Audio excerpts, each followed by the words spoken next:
সুশাসন প্রতিষ্ঠিত থাকে।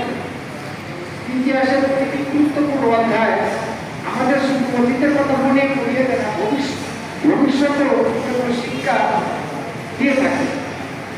তাই আমাদের দায়িত্ব হল ইতিহাস থেকে শিক্ষা গ্রহণ করা, বিবেক নয় গঠনমূলক পরিবর্তনকে উৎসাহিত করা। ঘটনা প্রবাহ আমাদের নতুন করে ভাবতে শিখিয়েছে। একটি রাষ্ট্র তখনই শক্তিশালী হয় যখন সেখানে জনগণের আস্থা, জবাবদিহি, ন্যায় বিচার, সুশাসন প্রতিষ্ঠিত থাকে। ইতিহাসের একটি গুরুত্বপূর্ণ অধ্যায় আমাদের শুধু অতীতের কথা মনে করিয়ে দেয় না, ভবিষ্যতেও শিক্ষা দিয়ে থাকে।